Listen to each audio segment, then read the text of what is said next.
Nah, ini terakhir Mas, mungkin dari cerita yang saya alami ya Mas ya. Oke. Boleh cerita enggak ini? Oke, boleh. Oh, boleh nih. Boleh. Jadi coba Mas lihat mikrofonnya dulu. Oke.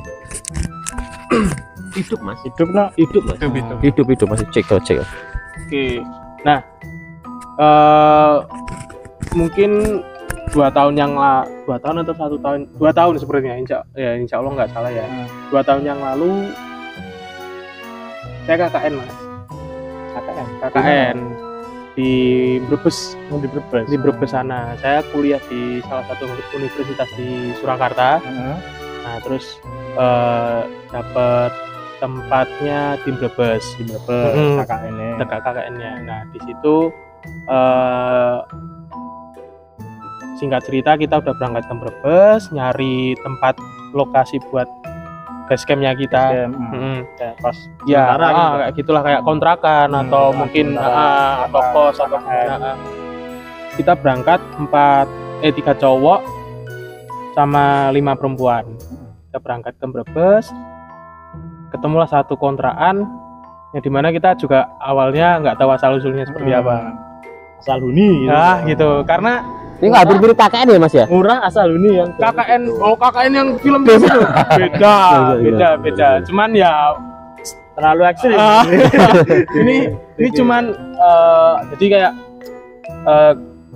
ceritanya itu emang itu kontrakan udah lama banget nggak dipakai. Cuman itu masuk kayak perkampungan kayak gitu loh Mas. Tapi kontrakannya tuh udah bagus. Maksudnya aku bingungnya di sini. Ini kontrakan bagus, tapi kok nggak ada yang pakai, gitu kan. Terus bertanya-tanya Bro. Itu bertanya-tanya. Kontrakan bagus kok nggak ada yang pakai. Karena itu kontrakan itu bayar apa disediakan desa Mas? Bayar. Berarti cari sendiri.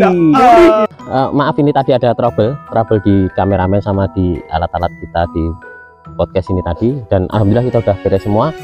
Kita akan lanjut Mas, tadi sudah sampai ke kontrakan, dapat kontrakan. Nah itu bingungnya tuh bingung. Tanya-tanya ini kok murah tapi ya gitu. Bagus, bangunan bagus gitu loh Mas. Bangunan yang ya mungkin udah layak huni gitulah. Nah yaudah, dengan mungkin itu awalnya tuh mungkin yang jaga ya Mas ya, yang jaga di situ tuh minta 2 juta tadi nih. Tapi dari 2 juta itu berapa bulan? Selama KKN selesai gitu ya, sekitar 45 hari lah. 45 hari itu 2 juta itu udah include air sama listrik. Terus karena kita dibantu sama kepala desa di situ, akhirnya cuma 1 juta. Aja, mungkin disubsidi sama kepala desanya ya. Baik banget, terima kasih kepala desa. Di daerah mana sebutkan aja, baik hati loh. Brebesnya desane, waduh lupa Mas. Jati Barang Lor. Itu daerah situ. Nah, terima kasih banyak. Nah, terus lanjut ya. Kita di situ awalnya ya biasa-biasa saja, kita bersih-bersih lah. Itu kontrakan dari luar kelihatan bagus, cuman dalamnya itu loh Mas, dalamnya itu kotor Mas. Kotor gitulah Mas. Ya udah lama nggak dipakai gitu. Udah kotor banget lah. Ada satu kamar yang itu bener-bener menarik perhatianmu. Oke. Nah, itu satu kamar itu awalnya kita mau pakai karena di situ ada 3 kamar Mas. Satu kamar buat cowok kan kita 3 orang, cukup lah. Nah ini yang cewek ini 5 orang, kasihan Mas kalau dipakai satu kamar. Dempet-dempetan kayak ikan pepes. Mas kan kasihan toh. Berarti yang 2 kamar dikasih ke cewek lagi. Rencananya seperti itu. Terus kita yang cowok itu pakai kamar yang ya agak bisa bilang agak serem itu Mas. Karena kenapa kok saya agak serem? Agak serem. Tuh kamar itu pojok, kamarnya di pojok, dan jendela itu udah rusak. Seremnya tuh maksudnya tahu-tahu ada maling atau apa kan kita baru di situ loh Mas, kan nggak tahu toh. Seremnya tuh di situ. Benar-benar Mas. Itu berarti lokasi KKN itu di pedesaan kayak gitu apa kota? Nah itu bisa dibilang kota atau desa ya. Pinggiran. Tapi nggak desa banget berarti Mas. Pasti antar bangunan itu masih kayak rengket. Masih kayak rengket-rengket masih. Jadi kita tuh bisa dibilang masih ada hutan-hutan kayak gitu. Itu yang agak pelosok sana lagi. Ada teman saya yang dapatnya yang dekat kayak gitulah, jauh dari ini. Cuman bisa dibilang desanya itu salah satu mungkin desa maju di Brebes ya Mas ya. Karena desa tapi kita jalan udah keluar jalan raya, ada Indomaret kayak gitu loh Mas. Jadi ini kan nggak beda sama teman-teman saya yang di Brebes mungkin ke Indomaret atau kemananya agak agak jauh, naik motor dulu kemana kan kayak gitu. Nah itu saya deket, alhamdulillah dapat yang deket kayak gitu dari pemukiman warga juga deket, jadi warganya juga welcome sama kita juga kayak gitu, kita kan jadi nyaman kan Mas. Nah yang lanjut cerita kamar itu awalnya mau kita beresin Mas, tapi di situ kayak ada apa ya, kayak kursi-kursi emang udah ditata di situ dan mungkin karena kita capek akhirnya nggak jadi dibersihin. Terus kamar yang pojok tadi dan kita berasumsi kalau semisal ini kita pakai, kita taruh barang-barang di sini, takut ada yang hilang karena ada jendela yang rusak jendelanya Mas. Seremnya tuh di situ, bukan serem yang aneh-aneh. Awalnya belum kepikiran ke sana. Takutnya sama orang malah. Sama orang, tahu-tahu masuk amit-amit ya. Kita lagi tidur masuk amit-amit terus tahu-tahu ngambil ini, ketahuan malah kita jadi yang korbannya kan, malah takutnya di situ. Akhirnya ya udah nggak dipakai. Terus perempuannya juga alhamdulillah ya kompak lah, akhirnya kita sebagai cowok ya apa bisa dibilang kita juga dapat kamar, si cewek juga dapat kamar gitu. Tapi ya kadang kita juga ngalah tidur di luar di ruang tamunya kayak gitu. Nah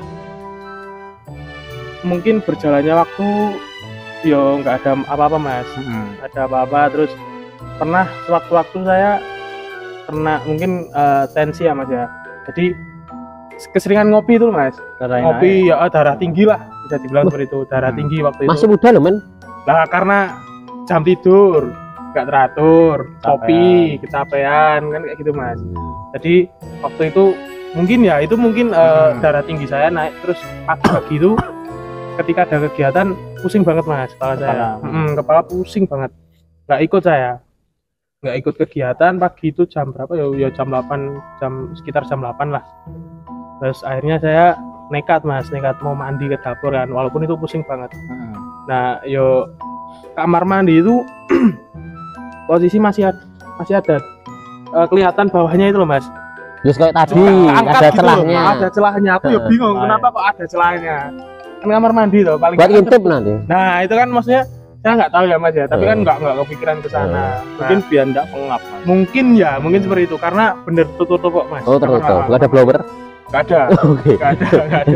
Nggak ada. Terus ya itu ya bisa dibilang saya BAB Mas. Itu madepnya ke pintunya itu.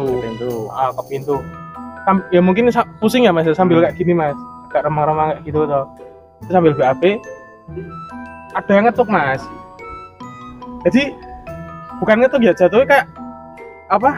Ini gagang pintunya itu loh. Kayak ditarik kayak gitu loh Mas. Kayak mau masuk. Kayak mau kayak ditarik kayak gitu loh. Terus pintunya kan goyang. Kaget saya, siapa ya?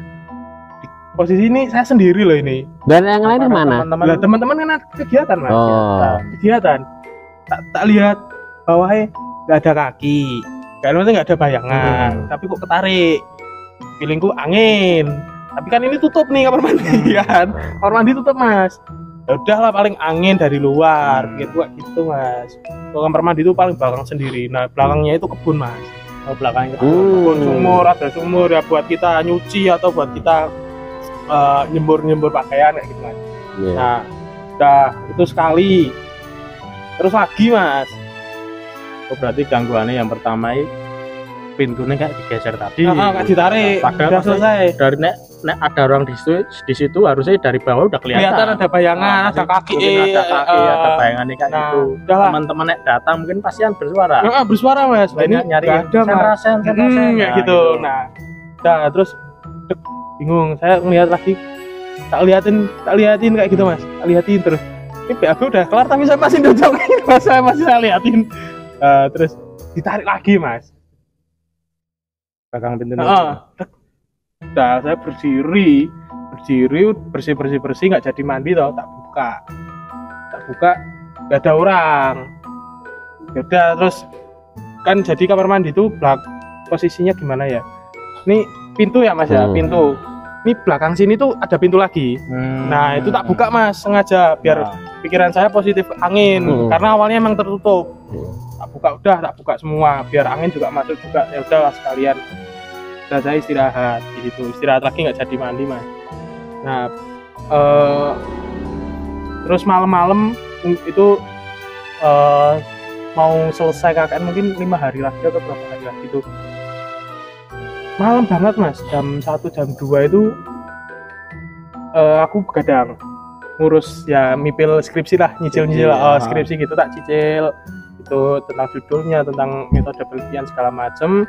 Jam 1 jam 2 itu saya belum tidur, paper dapur bikin mie. Teman-temannya ya ikut begadang apa sampean sendiri? Saya sendiri. Sampean sendiri. Jadi teman-teman udah pada tidur. Udah tidur. Cuman ada temen yang nemenin saya udah tidur di ruang tengah. Di ruang tengah udah tidur. Nah saya ya cuek mas, bikin sendiri aja maksudnya. Cuek dalam artian itu kan, teman saya mau keganggu saya bikin mie ya bodo amat gitu. Penting aku sih gawe mie ngono.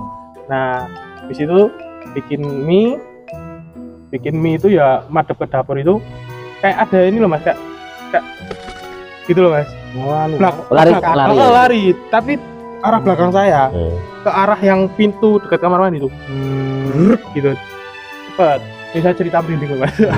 Tuh karena benar-benar kejadian. Berarti pas kamu posisi buati itu atau dari arah samping itu kedengar kayak orang lari. Orang lari tapi keluar cepet, itu dari pintu samping. Cepet banget tuh. Gitu kayak apa gitu kan. Bingung saya liatin nggak ada.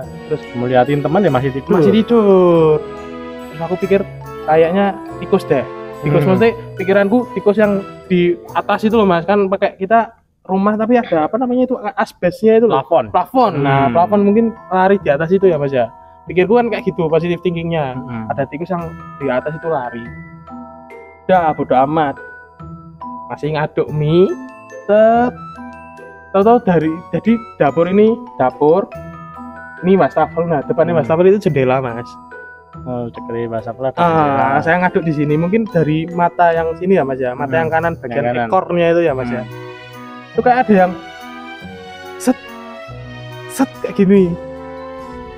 Oh kayak ada yang nutupi. Jadi kayak ada gerakan. Itu emang nggak ada kordennya mas. Bisa lihat langsung luar gitu tuh. Bisa langsung lihat. Jadi yang cuman kaca yang zaman dulu yang diangkat buka. Oke. Cuman kayak gitu. Tapi bagian sini mata saya yang ekor sini kayak lihat kayak gitu. Oh berarti baru fokus buat mie. Masih ini ngaduk. Mata itu yang sebelah kanan itu deteksi kok di situ kayak ada gerakan gitu loh. 2 kali. Cuman enggak berani nolak. Enggak berani nolak gini. Enggak berani. Awalnya enggak berani. Wah. Apa ini kan? Saya pikir di situ emang ada pohon mas, tapi pohon-pohon jambu kayak gitu loh. Jambu apa ya? Jambu biji. Nah, tak pikir kelelawar lah apa gimana. Cuman kok badannya ini kayak posisinya nek kelelawar kan kecil ya mas, gitu kan, udah nggak bakal ya nek kemungkinan balik lagi mungkin ya, tapi ini berdiri kayak gini mas. Ini seolah-olah dari belakang jendela itu kayak ada ngintip. Nggak mungkin ngejak main apa aku nggak paham mas. Nah berani. Ya rasa rasa merinding ya, cerita ngene iki aku merinding mas ya. Nah, terus dari situ bikin mie udah cuek. Saya cerita di situ ada lebihnya itu juga yang apa namanya, yang bisa dibilang stafnya di desa situlah. Kita mau pulang itu Pak Lebih tahu-tahu nyeletuk. Pak siapa? Pak Lebih itu kayak kiai gitu loh mas. Oh kiai sesepuh itu. Tapi di sana sebutannya Pak Lebih gitu. Pak Lebih itu tahu-tahu nyeletuk waktu kita lagi mau berpisahan, kita makan bakso kayak gitu. Terus Pak Lebih nyeletuk, pakai bahasane Brebesane kan ngapak tau. Iya priwek. Priwek nyong Ya aku ceritanya priwek sih. Nah, nyong nggak ngerti Mas. Tapi nggak bisa ngapak saya, nggak bisa ngapak walaupun saya dari Batang ya, tapi saya nggak bisa ngapak. Nah, Pak Lebih nyutuk gimana KKN-nya? Aman, terus tahu-tahu di rumah situ ada ganggu nggak gitu tuh. Oh nyeletuk. Oh nyeletuk kayak gitu. Kayak nyindir ya itu. Mungkin dari hatinya Pak siapa tadi? Pak Lebih itu ini rumahnya udah lama nggak dihuni tuh gitu. Nah, terus ben sekalian sinyali ya. Mungkin ya gitu. Terus karena mungkin emang Mas, kebetulan di situ waktu itu ditawarin yang ada kontrakan tapi itu kata Pak Lebih itu tapi beneran angker. Cuman akhirnya Pak Lebih nggak merekomen. Nggak setuju juga kalau ini anak-anak di sini. Tuh, tapi luas, bener-bener luas Mas, itu rumah gede kayak gitu. Nggak syuting aja Mas. Wah, udah tak Brebes. Tidak apa-apa kalau memang ada uangnya ya. Ada nanti gampang kalau monetes itu. Siap. Apa sih? Terus Pak Lebih merekomendasikan rumah di situ karena benar-benar dekat sama rumah Pak Lebih. Jadi Pak Lebih juga bisa mantau kayak gitu. Pak Lebih sering mantau soalnya kalau kita mau berangkat sholat kayak gitu barengan sama Pak Lebih ke masjid kayak gitu, dekat masjid juga. Nah, dari Pak Lebih nyotu kayak gitu, akhirnya kamu buka omongan. Akhirnya saya buka omongan. Masalah itu yang kamu alami itu tadi. Saya cerita 2 hal itu, terus Pak Lebih baru cerita. Nah, sejarahnya gimana? Nah, Pak Lebih itu cerita bahwa itu tuh rumah milik simbahnya dan salah satu warga di situ. Dulunya kayak bukan rumah ya kayak gubuk lah Mas. Terus dari keluarganya itu kan mampu. Dari keluarganya itu akhirnya membangun rumah itu dan udah berapa tahun nggak pernah dihuni Mas. Oh berarti tanah simbah. Mungkin anak-anak apa putune kayak gitu ekonominya baru bagus. Terus akhirnya gubuknya tadi tanah tadi dibangun cuman sebatas dibangun nggak ditempatin gitu. Benar kayak gitu nggak ditempatin. Tuh kosong yo. Mungkin sampai sekarang mungkin kosong Mas. Oh ya berarti rumah kosong itu mungkin kan huni Mas. Dengar Mas, kalau nggak apalagi nggak pernah dikasih cahaya, ventilasi nggak pernah dibuka, apalagi nggak pernah dibersihin. Gitu ya Mas ya. Ya habis itu langsung kayak auto mati gitu. Nah itu dari situ saya cerita ke Pak Lebih lah itu baru cerita itu rumahnya emang udah lama nggak pernah dihuni Mas. Yo mungkin wajar lah atau ketangguhan. Cuman yang aneh di sini saya tanya ke teman-teman saya. Tidak ada yang pernah ngalamin kejadian itu sama. Saya anehnya kayak gini Mas. Yo setelah saya cerita kayak gitu kan saya nggak berani cerita kayak gitu ke teman-teman saya waktu hari pelaksanaan. Takutnya mereka jadi parno, jadi malah pengen pulang semua Mas. Malah takut malam-malam buat mungkin mandi, mereka mandi bersih-bersih, malah takut kan aku juga nggak enak karena di situ kan menjaga kenyamanan mereka juga kayak gitu. Nah setelah saya cerita kayak gitu teman-teman saya baru kok nggak cerita dari awal. Yo aku nggak wani cerita ya toh. Perempuannya lo 5 nek kecuali laki-laki semua ya tak cerita di situ. Ada cewek jangan Mas. Nek saranku nek misis ada cewek jangan, soalnya biasanya takutnya itu mentalnya kena. Takutnya gitu Mas, soalnya kepikiran terus nanti malah ibaratnya metamit yang repot kita sendiri gitu loh. Apa disimpan dulu menit tak simpen. Kita cuma 3 loh. 3 cowok ini bisa dibilang yo teman-teman saya ini alim semua Mas. Waktu yo sholat dan segala macam gitu. Mungkin yang nakal saya di situ ya mungkin ya. Jadi kayak auramu kurang bagus Mas. Yo enggak tahu. Enggak tahu kalau itu. Jadi waktu saya cerita kayak gitu terus teman saya baru kok marah malahan. Loh kok enggak cerita toh kalau macam gitu lah. Ya daripada kalian malah kejadian di kalian malah aku nih yo repot gitu kan. Mending di aku aja tak simpen baru tak ceritain sekarang kan kita habis ini pulang. Gitu. Oke, gitu ya Mas ya. Secara bijak kan saya melakukan hal seperti itu gitu.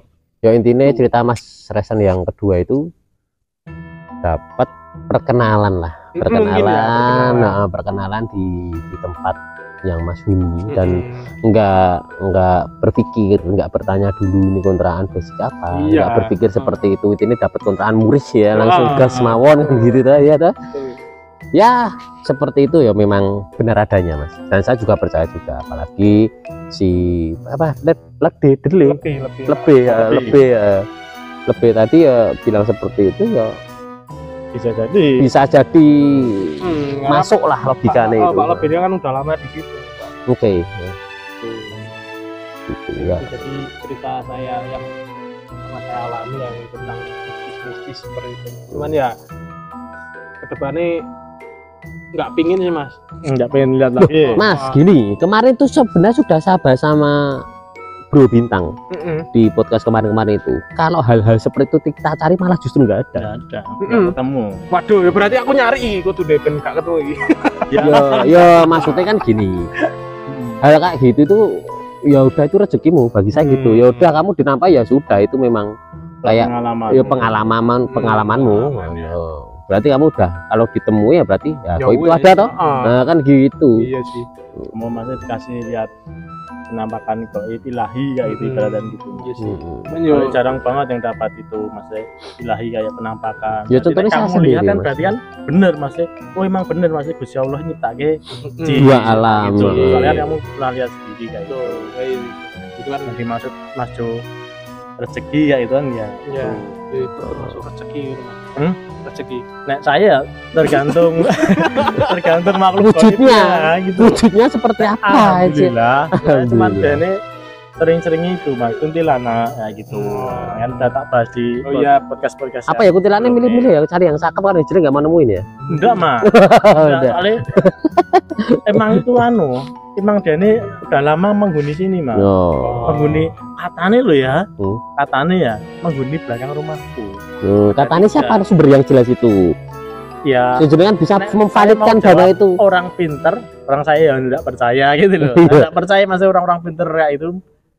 Saudara bukan? Orang percaya, bukan. Temennya kakak saya. Oke. Sebelum saya cerita kuntilanak loh Mas ya, dia ini emang udah jelaske. Sebelum saya cerita itu sama kakak gitu, emang si kakak saya itu udah diceritain sama temennya Mas. Nah, sama temennya itu cowok udah umurnya udah ya setengah bayar 50-an. Itu orangnya itu temennya itu kakak saya punya teman. Nah temennya itu punya kelebihan seperti itu loh, keluarga temennya ya gitu, caranya gitu. Ya pada dasarnya rumah itu ada yang unik pasti. Maksudnya ada makhluk ya, pasti ada. Pasti Mas, pasti. Nek dalam Al-Quran kayak gitu kan pasti. Maksudnya jin kayak gitu kan suka yang tempat lembab kayak gitu. Kayak di kamar mandi kayak gitu kan seneng banget. Apa di pohon besar yang rindang gitu ya, rindang yang bawahnya maksudnya lembab kayak gitu loh Mas. Dan emang seneng. Tapi tergantung ini tuh sendiri, dan ini mau ganggu apa sekedar menempati. Gitu. Bedanya di situ toh. Aktif enggak kan gitu. Iya gitu. Ya udah, Lur.